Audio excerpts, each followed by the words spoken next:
Pour rencontrer un roi de la guitare rock, il faut aller dans une ville bourgeoise à l'ouest de Londres. Ici, à Richmond, tout semble paisible.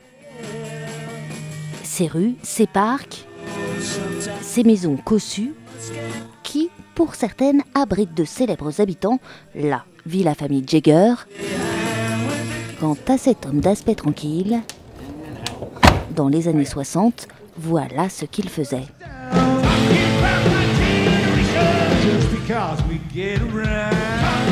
Maintenant, à Sagy, Pete Townshend, mythique guitariste des Who, mène ici une existence paisible.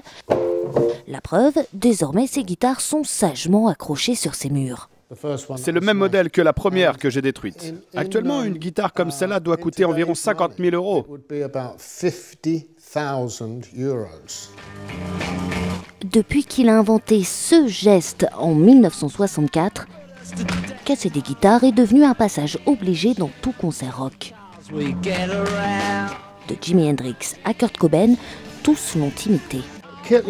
Kit Lambert, notre manager, nous a dit un jour « Vous ne réalisez pas que du fond d'une salle, vous semblez minuscule. Faites tout ce que vous pouvez pour rendre ça imposant, explosif. » Donc Roger s'est mis à faire tourner son micro. Et Keith jouait avec ses baguettes dans les airs. Moi, je faisais de grands mouvements. En fait, on nous a poussés à faire ça.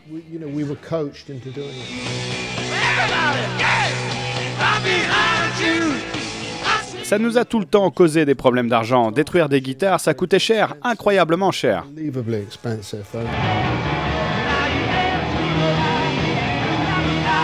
Les Who, c'est bientôt 50 ans d'existence, 100 millions d'albums vendus, des tubes en pagaille, tous signés Pete Townshend.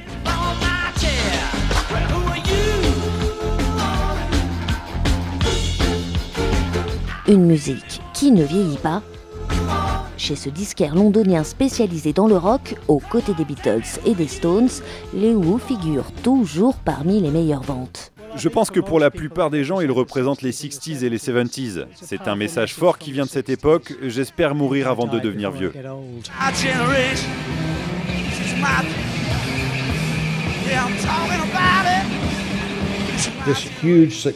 Ce succès phénoménal qu'on a eu a posé des problèmes. Après un succès, il fallait qu'on en fasse un autre. C'était une pression incroyable, alors qu'on était très jeunes, 18 ou 20 ans. Moi, je n'aime pas être une star. Je n'aime pas être sur scène. Je n'aime pas entendre des gens me flatter. J'aime rien de ça. Ça ne m'apporte aucun plaisir.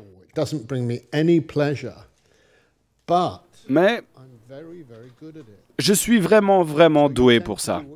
Alors j'ai fait comme beaucoup, je me suis laissé porter. Je pense que j'aurais été plus heureux si j'avais été un artiste sans argent, épousant la plus jolie fille du lycée et menant une existence simple.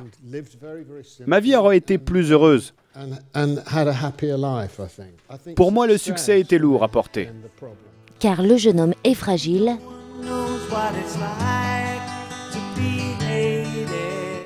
Délaissé par ses parents, abusé sexuellement durant son enfance, il doute, se cherche et ne se sent pas totalement à sa place dans l'univers du rock. Le côté sexe, drogue et rock'n'roll, c'était pas mon truc. Je me sentais un peu comme un hypocrite parce que j'avais du mépris pour ceux qui le faisaient. Et puis je me sentais un peu hypocrite aussi parce que je tentais de le faire, mais pas très bien. Ça tournait toujours mal pour moi. Quand je prenais de la drogue ou que je couchais avec une groupie, j'étais toujours mal à l'aise. Pas parce que j'avais honte, mais parce que ça ne me correspondait pas. Ce qui ne l'empêche pas de côtoyer tous les mauvais garçons de l'époque, comme un certain Mick Jagger. Dans son autobiographie, Pete Townshend avoue sans pudeur son attirance pour le leader des Stones. Mick est le seul homme que j'ai sérieusement eu envie de baiser. Il portait des pantalons flottants, genre pyjama, sans sous-vêtements. Lorsqu'il s'étirait, je voyais malgré moi les formes de son sexe contre sa cuisse, long et gros. Mick faisait un boulot incroyable. Il dansait, se trémoussait, bougeait ses hanches. Et je me revois pensant, Il incarne le sexe. C'est la seule et unique fois que j'ai ressenti une telle attirance pour un homme. Pete Townshend a désormais 67 ans, des souvenirs plein la tête et ses appartements. Il appartenait à Maurice Gibb des Bee Gees. Je lui ai acheté il y a quelques années. Elle marche toujours? Oui. Vous pouvez nous en jouer? Oh non, elle est désaccordée, mais c'est une jolie guitare.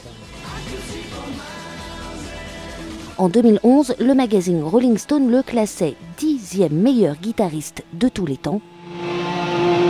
Pour lui, l'heure de la retraite n'a pas encore sonné. Les Who, ça continue. 2 membres du groupe sont morts d'overdose, mais il reste Pete et le chanteur Roger Daltrey. Bien plus qu'un guitariste, Pete Townshend est désormais une légende, un homme rare donc. Cette année, un seul concert en France et ce sera à Paris-Bercy le 3 juillet prochain.